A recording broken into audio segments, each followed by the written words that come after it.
ಅಧ್ಯಕ್ಷರೇ, ಮುಖ್ಯ ಅತಿಥಿಗಳೇ ಹಾಗೂ ಬಂಧುಗಳೇ, ಇತ್ತೀಚೆಗೆ ನಮ್ಮ ಊರಿನ ಸದಾಶಿವಯ್ಯನ ಮನೆಯಲ್ಲಿ ನಮ್ಮ ಊರಿನ ಪಡ್ಡೆ ಹುಡುಗರು ತಲೆ ಕೆಡಿಸುವಂತಹ ಒಂದು ಘಟನೆ ನಡೆದಿದೆ.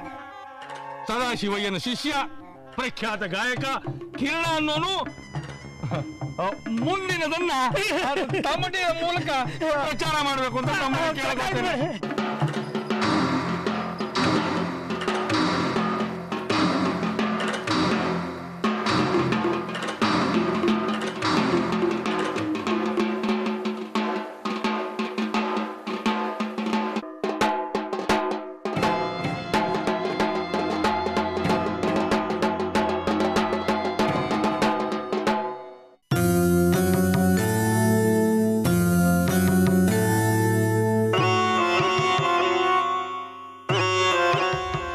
ತಮಟೆ ಧ್ವನಿ, ಈ ಅಪಪ್ರಚಾರದ ಸ್ವರ ತಾನಾಗೆ ಮೂಡ್ ಬರ್ತಿರೋದಲ್ಲ ಅಲ್ವಾ ಅಪ್ಪಯ್ಯ? ಇದನ್ನ ಯಾರೋ ಉದ್ದೇಶಪೂರ್ವಕವಾಗಿ ಹಬ್ಬಿಸ್ತಾ ಇದ್ದಾರೆ. ಇದು ಹೇಗೆ ಹಬ್ತಾ ಇದೆ ಅನ್ನೋದಕ್ಕಿಂತ ಇದನ್ನ ಹೇಗೆ ಎದುರಿಸ್ಬೇಕು ಅನ್ನೋದು ಮುಖ್ಯ. ಕಾವ್ಯ, ಅಂದ್ರೆ ಇದ್ರ ಬಗ್ಗೆ ನೀವು ಅಂಜಿಕೆ ವ್ಯಕ್ತಪಡಿಸ್ತಿದ್ದೀರಾ? ಅಂಜಿಕೆ ಅನ್ನೋದಕ್ಕಿಂತ ಪರಂಪರಾಗತ ಸಮಾಜದ ಒಳಗೆ ಅನಿವಾರ್ಯವಾಗಿ ನಾವು ತೋರಿಸ್ಬೇಕಾದ ಹಿಂಜರಿಕೆ ಮಗುವುದು. ಅಲ್ಲಮ್ಮ, ನಾವು ಯಾವ ತಪ್ಪು ಮಾಡಿಲ್ಲ ಅಂದಮೇಲೆ ಯಾವ ವಿಚಾರಕ್ಕೆ ಹಿಂಜರಿಕೆ ಹೇಳು? ಅರ್ಥವಾಗದಿರೋ ಕಾರಣಗಳಿಗಾಗಿ ಈ ಹಿಂಜರಿಕೆ. ಹಿಂದಿನ ಇತಿಹಾಸ ನನಗೆ ಬೇಕಾದಷ್ಟು ಪಾಠ ಕಲಿಸಿದೆ ಕಣೋ. ಜನಗಳು ನಾವು ಅನ್ಕೊಂಡ ಹಾಗೆ ಇರೋದಿಲ್ಲ. ಜನರಿಗಾಗಿ ಹೆದರ್ಕೊಂಡು ಆತ್ಮಸಾಕ್ಷಿ ವಿರುದ್ಧವಾಗಿ ಹೋಗಕ್ಕಾಗುತ್ತಾ ಹೇಳು? ಆತ್ಮಸಾಕ್ಷಿ ವಿರುದ್ಧವಾಗಿ ನಡಿಬೇಕು ಅನ್ನೋದು ನನ್ನ ವಾದ ಅಲ್ಲ ಕಣಮ್ಮ. ಆದರೆ ಮುಖ್ಯ ವಾಹಿನಿಯಲ್ಲಿ ನಾವಿರಬೇಕಾದ್ರೆ ಜನಗಳ ಅಭಿಪ್ರಾಯದ ಎದುರಿಗೆ ಹೋಗೋದು ಅಂತಂದ್ರೆ ಪ್ರವಾಹದ ಎದುರಿಗೆ ಈಜಿದಾಗತ್ತೆ. ನೆರೆ ಬಂದಾಗ ನದಿ ಮೂಲಕ್ಕೆ ನಡೆದು ಹೋಗೋದು ಕಷ್ಟ. ಕಾವ್ಯ, ನಿನ್ನ ಆದರ್ಶಗಳನ್ನ ನೀನೇ ಮೀರ್ದಾಗಲ್ವಾ ಅಪ್ಪಯ್ಯ? ಹಾಗಲ್ಲಮ್ಮ, ಆದರ್ಶಕ್ಕೂ ವಾಸ್ತವಕ್ಕೂ ಅಂತರ ಯಾವಾಗಲೂ ಇದ್ದೇ ಇರುತ್ತೆ. ನನ್ನ ಅಂತರ್ಚಕ್ಷುವಾಗಿ ನೀವೇನು ಅಂತ ನನಗೆ ಚೆನ್ನಾಗಿ ಗೊತ್ತಿದೆ ಕಣಮ್ಮ. ನಿನ್ ಒಳಗಣದ ಗೊತ್ತಿದ್ರೆ ಸಾಕಲ್ವಮ್ಮ? ಅಷ್ಟು ಮಾತ್ರ ಸಾಕಾಗೋ ಹಾಗಿದ್ರೆ ಈ ಸಮಸ್ಯೆನೇ ಇರ್ತಿರ್ಲಿಲ್ಲ ಕಣೋ. ನಾವು ನಡ್ಕೊಳ್ಳೋ ರೀತಿಯಿಂದ ಬೇರೆಯವ್ರಿಗೆ ತೊಂದರೆ ಆಗ್ಬಾರ್ದು. ಪಾಪ ಸದಾಶಿವನವ್ರಿಗೂ ಎಷ್ಟು ನೊಂದ್ಕೊಂಡಿದಾರೋ ಏನೋ. ನನ್ನ ಕಥೆ ಗೊತ್ತಿರ್ಲಮ್ಮ. ಪಾಪ ಚಂದ್ರಾವತಿ ಎಷ್ಟು ನೊಂದ್ಕೊಂಡಿದ್ದಾಳೋ ಏನೋ. ನಮ್ಮಿಂದ ನಿಮಗಾಗ್ತಿರೋ ಸಂಕಟಕ್ಕೆ ಕ್ಷಮೆ ಇರಲಿ ಅಪ್ಪಯ್ಯ. ನಿಮ್ಮನ್ನ ಸಾಮಾನ್ಯ ಜನರಾಗಿ ನೋಡ್ತಾ ಇದ್ದೇನಲ್ಲ ನಾನು, ನನ್ನನ್ನ ನೀನು ಕ್ಷಮಿಸ್ಬೇಕು ಕಣಮ್ಮ. ಒಟ್ಟಾರೆ ಈ ಅಪಪ್ರಚಾರ ಅಪಾಯದ ಹಂತವನ್ನ ಮುಟ್ಟಿದೆ. ಈ ಹಂತದಲ್ಲಿ ನಾವು ಅಂದ್ರೆ ನೀವಿಬ್ರು ತುಂಬಾ ಜಾಗ್ರತೆಯಿಂದ ಇರ್ಬೇಕಮ್ಮ. ಅದು ಹೇಗೆ ಅನ್ನೋದನ್ನ ನಿಮ್ಮ ವಿವೇಚನೆ ತೀರ್ಮಾನ ಮಾಡಬೇಕು ಅಷ್ಟೇ. ಇದರ ಆಚೆಗೆ ಬೇರೆ ಏನು ಹೇಳೋದಕ್ಕೂ ನನಗೆ ತೋಚ್ತಾ ಇಲ್ಲ ಕಣೋ. ನೀನೇ ಯೋಚನೆ ಮಾಡು.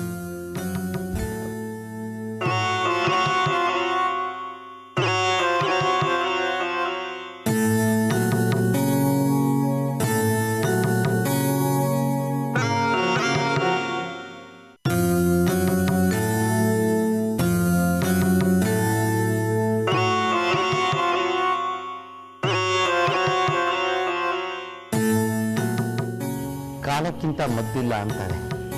ಆ ಕಾಲವೇ ಎಲ್ಲವನ್ನೂ ತೀರ್ಮಾನ ಮಾಡಬಹುದೋ ಏನೋ. ಡಂಗೂರ ಹೊಡೆಯೋರಿರೋ ತನಕ ಈ ಆತಂಕ ತಪ್ಪಿದ್ದಲ್ಲ ಅಷ್ಟೇ.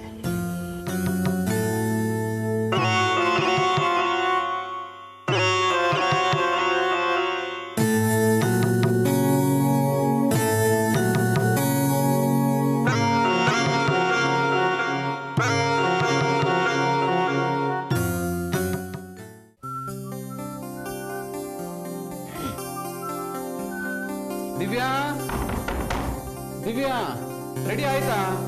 ಟೈಮ್ ಆಯ್ತು ನೋಡು. ಬಂದೇ ಇರ್ರಿ. ಗಂಡಸ್ರೆ ಹೀಗೆಪ್ಪ, ಅವಸರ ಜಾಯಮಾನ್ದವ್ರು. ನೀವು ಹೆಂಗಸರೇನ್ ಕಡಿಮೆನಾ? ನೀವೇನಾದ್ರೂ ಡ್ರೆಸ್ ಹಾಕೊಳ್ಳೋದು ಬೇಗ ಮಾಡ್ಬಿಟ್ರೆ ಇನ್ ಎಷ್ಟು ಜನ ಇಂದಿರಾ ಗಾಂಧಿ ಕಿರಣ್ ಬೇಡಿ ತಯಾರಾಗ್ತಿದ್ರು. ಹಲೋ, ನನ್ಗೂ ಟೈಮ್ ಕೊಟ್ಟು ನೋಡಿ, ನಾನು ಇಂದಿರಾ ಗಾಂಧಿ ಆಗಿ ತೋರಿಸ್ತೀನಿ. ಇವಾಗ ಕೊಟ್ಟಿರೋದು ಜಾಸ್ತಿ ಆಗಿದೆ ಬಾ.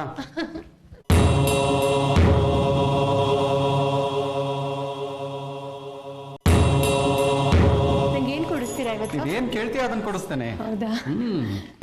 ಶರತ್ ಎಲ್ಲಿಗೆ?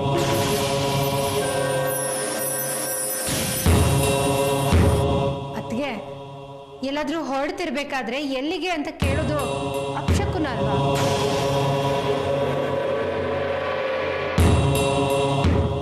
ಅದು ನಿಮ್ ಹಳ್ಳಿಲಿ ಕಣಿ ಶಾಸ್ತ್ರ ಅಪಶಕುನ ಎಲ್ಲ. ಕುಂಕುಮದ ಪ್ರಸಾದನು.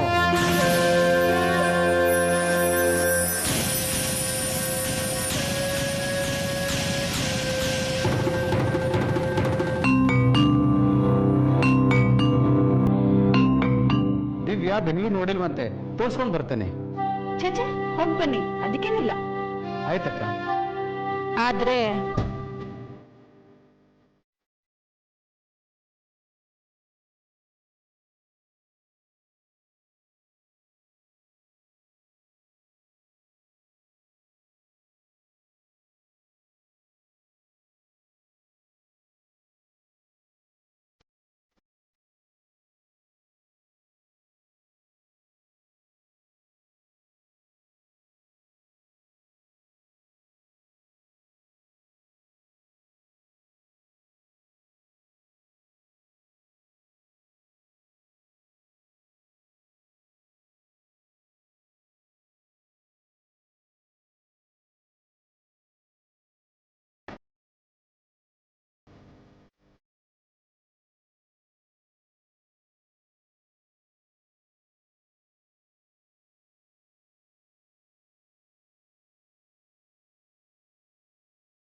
ಅಭಿಮಾನಿ ಕಾಂಪ್ಲೆಕ್ಸ್ ಪ್ರಾಜೆಕ್ಟ್ ಅನ್ನ ಇವತ್ತೇ ಫೈನಲ್ ಮಾಡಿ ಕಳಿಸ್ಬೇಕು ಅಂತಿದ್ದೆ. ಹೆಂಡತಿಗೋಸ್ಕರ ಬಿಸ್ನೆಸ್ ಮರೆಯೋದು ಜಾಣ್ತನ ಅಲ್ಲ. ಹೋಗಿ ಬರಲಿ ಬಿಡಮ್ಮ, ಕೆಲಸನ ನಾಳೆ ಮಾಡ್ಕೋತೇನೆ. ಇದು ಬೆಂಗಳೂರು, ಶಿವಪುರ ಅಲ್ಲಮ್ಮ. ಇಲ್ಲಿ ಕಾಂಪಿಟೇಷನ್ಸ್ ಜಾಸ್ತಿ. ನಾವು ಸ್ವಲ್ಪ ಏಮಾರಿದ್ರೂ ನಮ್ಮನ್ನು ಹಿಂದಕ್ಕೆ ತಳ್ಳಾಕಿ ಓವರ್ಟೇಕ್ ಮಾಡ್ಕೊಂಡು ಹೋಗ್ತಾರೆ.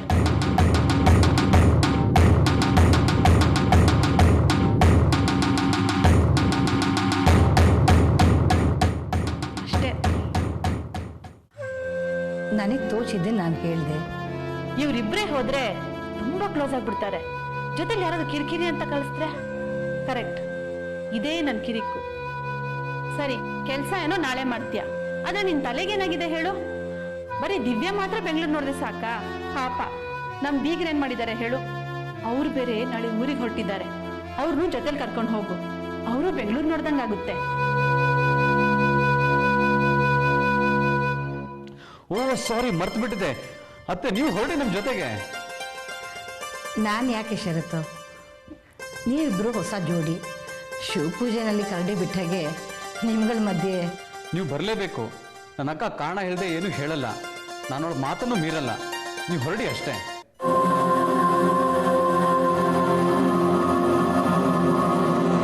ಆಯ್ತಪ್ಪ, ಬರ್ತೀನಿ. ನಾಳೆ ನಾನು ಊರಿಗೆ ಹೊರಟಿದ್ದೀನಿ, ಅದನ್ನು ಮಾತ್ರ ಮುಂದೂಡಬೇಡಿ.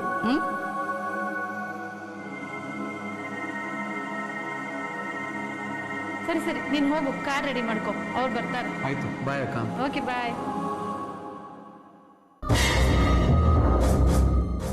ಅದನ್ನ ಮುಂದೆ ಹಾಕೋದಕ್ಕೆ ನನಗೇನು ಹುಚ್ಚ? ನೀವೀಗ ಇದ್ದಿದ್ದೇ ಜಾಸ್ತಿ ಆಗೋಯ್ತು. ನಿಮ್ ನಿರ್ಗಮನ ನನ್ನ ತಲೆಯೊಳಗೆ ಹೊಸ ಸ್ಕೆಚ್ನ ಆಗಮನ.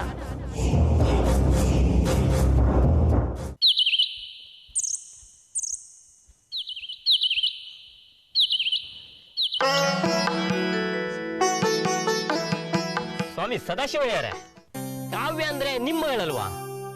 ಹೌದಪ್ಪ, ಯಾಕೆ ಹಾಗೆ ಕೇಳ್ತಿದ್ದೀರಿ? ಏನಿಲ್ಲ, ನೀವು ನೋಡಿದ್ರೆ ಇಷ್ಟು ಒಳ್ಳೆಯವರು, ಎಲ್ಲಾ ವಿಚಾರಗಳನ್ನು ತಿಳ್ಕೊಂಡಿದ್ರ, ಚಂದಾಗಿ ಮಾತಾಡ್ತೀರಾ. ಆದ್ರೆ ನಿಮ್ ಮಗಳು ಕಾವ್ಯ ವಿಚಾರ ಊರೆಲ್ಲ ಪ್ರಚಾರ. ಬೆಟ್ಟದ ಮೇಲೊಂದು ಮನೆಯ ಮಾಡಿ ಮೃಗಗಳಿಗೆ ಅಂಜಿದೊಡೆಯಂತಯ್ಯ. ಬೆಟ್ಟದ ಮೇಲೊಂದು ಮನೆಯ ಮಾಡಿ ಮೃಗಗಳಿಗೆ ಅಂಜಿದೊಡೆಯಂತಯ್ಯ. ಸಮುದ್ರದ ತಡಿಯಲ್ಲಿ ಮನೆಯ. ನೀನ್ ಇಲ್ಲಿಗೆ ಬಂದಿರೋದು ಯಾತಕ್ಕೆ? ಅದನ್ನ ಮೊದಲು ಹೇಳು. ನಿಮ್ ಕಾರ್ಯಕ್ರಮಕ್ಕೆ ಸರಿ, ಹಾಗಾದ್ರೆ ಬಾ ಕೂತ್ಕೋ. ನಿನ್ನೆ ಪ್ರಶ್ನೆಗಳಿಗೆಲ್ಲ ಅಲ್ಲೇ ಉತ್ತರ ಕೊಡ್ತೀನಿ.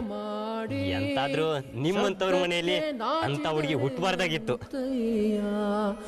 ಸಂತೆಯೊಳಗೊಂದು ಮನೆಯ ಮಾಡಿ ಶಬ್ದಕ್ಕೆ ನಾಚಿದರೆ ನಿಮ್ಮಂತವ್ರ ಮನೆಯಲ್ಲಿ ಅಂತ ಹುಡುಗಿ ಸಂತೆಯೊಳಗೊಂದು ಮನೆಯ ಮಾಡಿ ಶಬ್ದಕ್ಕೆ ನಾಚಿದರೆ ಎಂತಯ್ಯ. ಆ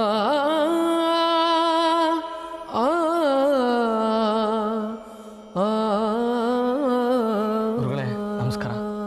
ಸ್ವಲ್ಪ ನಾವು ಸಾಮಾನ್ಯ ಜ್ಞಾನ ಇರಬೇಕು. ಸಮಯ ಪ್ರಜ್ಞೆ ಇಲ್ದಿರೋರು ಯಾರನ್ನೂ ನಂಬಬಾರ್ದು. 5 ಗಂಟೆಗೆ ಇಲ್ಲಿರ್ಬೇಕು ಅಂತ ಹೇಳಿದ್ದೆ, ಯಾಕೆ ಇಷ್ಟ ತಡ? ಅಲ್ಲ ಗುರುಗಳೇ, ನೀವು ನನಗೆ ಸಮಯನೇ ತಿಳಿಸಿರ್ಲಿಲ್ಲ. ಮಾಮೂಲಿ ಬರುವಂತೆ ಬಂದಿದ್ದೀನಿ. ಬೇಜವಾಬ್ದಾರಿ ಮಾತಾಡಬೇಡ ಕಿರಣ. ಹಾಡೋದು ಅಧ್ಯಯನ ಬಿಟ್ಟು ಬೇರೆ ಇನ್ನೇನೋ ಕೆಲಸ ಇದೆ ನಿನಗೆ. ಬಹುಶಃ ಬಿಟ್ಟಿಲ್ಲಾರದಂತ ಬೇರೆ ಯಾವುದೋ ಕೆಲಸ ಇತ್ತು ಅಂತ ಕಾಣತ್ತೆ ನಿನಗೆ. ಧೀಂ ತನನ ಧೀಂ ಧೀಂ ತನನ ಧೀಂ ತನನ ಧೀಂ ತನನ ಧೀಂ ಧೀಂ ತನನ ಧೀಂ ತನನ ಧೀಂ ತನನ ಧೀಂ. ಬೇಜವಾಬ್ದಾರಿ ಮಾತಾಡಬೇಡ ಕಿರಣ. ಹಾಡೋದು ಅಧ್ಯಯನ ಬಿಟ್ಟು ಬೇರೆ ಇನ್ನೇನೋ ಕೆಲಸ ಇದೆ ನಿನಗೆ. ಬಹುಶಃ ಬಿಟ್ಟಿಲ್ಲಾರದಂತ ಬೇರೆ ಯಾವುದೋ ಕೆಲಸ ಇತ್ತು ಅಂತ ಕಾಣತ್ತೆ ನಿನಗೆ.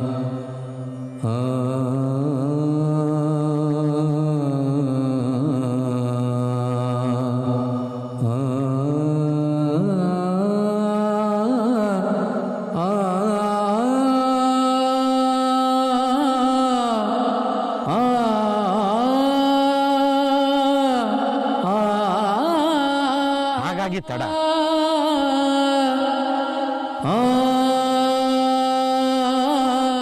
ಗುರುಗಳೇ, ನನ್ನಿಂದ ಏನಾದರೂ ತಪ್ಪಾಗಿದ್ರೆ ದಯವಿಟ್ಟು ಕ್ಷಮಿಸ್ಬಿಡಿ.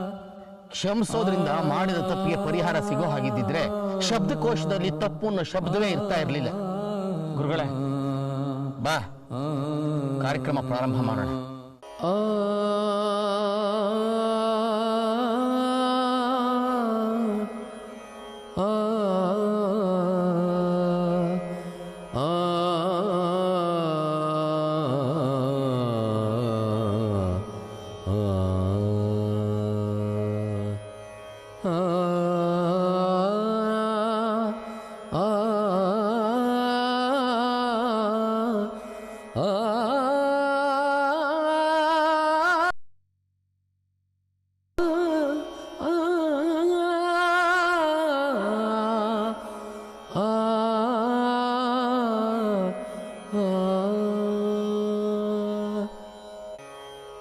ಸರೆ ಮ ಪದ ದ ಪ ಮ ರೇ ರೇ ಮ ಪದ ಮ ಪ ಸಾದ ಸಾದ ಸ ಪ ದ ಮ ಪ ರೇ ರೇ ರೇ ದ ದ ಮ ಮ ಪ ದ ಸ ರೇ ಪ ಮ ಪ ಮ ಪ ದ ರೇ ಮ ಪ ದ ಮ ಪ ದ ರೇ ಸ ಧ ಮ ಪ ದ ಸ ರೇ ರೇ ಮ ರೇ ಮ ಮ ರೇ ಸ ದ ರೇ ಸ ದ ಸ ದ ಪ ಪದ ದ ಪ ಮ ಪ ರೇ ಮ ಪ ದ ದ ದ ಪ ಮ ಪ ರೇ ಮ ಪ ಮ ರೇ ಮ ರೇ ಮ ಮ ರೇ ಸ ದ ರೇ ಸ ಸ ರೇ ಮ ರೇ ಮ ಪ ಮ ಪ ದ ಪ ದ ಸ ದ ಮ ಪ ರೇ ರೇ ದ ದ ಸ.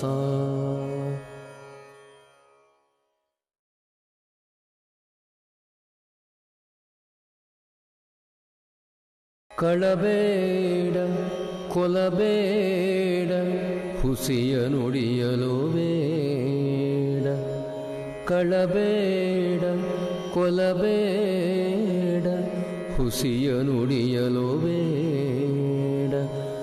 ಅನ್ಯರಿಗೆ ಅಸಹ್ಯ ಪಡಬೇಡ, ತನ್ನ ಬಣ್ಣಿಸಬೇಡ. ಇದಿರ ಹಳಿಯಲು ಬೇಡ, ಇದೇ ಅಂತರಂಗ ಶುದ್ಧಿ, ಇದೇ ಬಹಿರಂಗ ಶುದ್ಧಿ, ಇದೇ ನಮ್ಮ ಕೂಡಲ ಸಂಗಮ ದೇವನೊಲಿಸುವ ಪರಿ.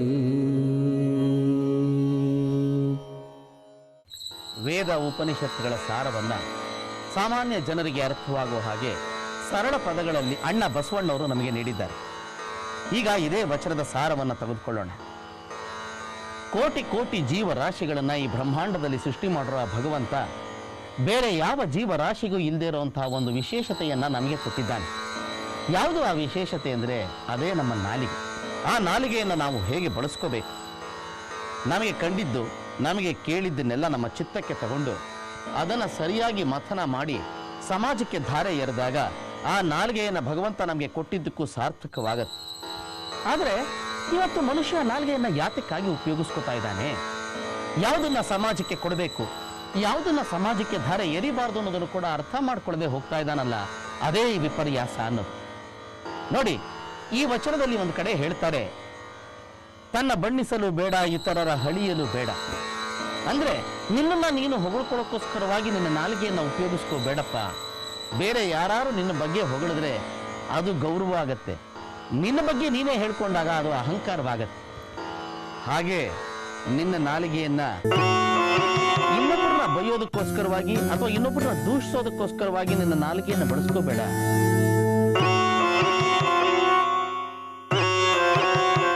ಮತ್ತೊಬ್ಬರ ಬಗ್ಗೆ ಕೀಳಾಗಿ ಕೆಟ್ಟದಾಗಿ ಮಾತಾಡೋದಕ್ಕೋಸ್ಕರವಾಗಿ ನಿನ್ನ ನಾಲಿಗೆಯನ್ನು ಉಪಯೋಗಿಸಬೇಡ ಅಂತಾರೆ ಅಣ್ಣ ಬಸವಣ್ಣನವರು ಈ ವಚನದ ಮೂಲಕ.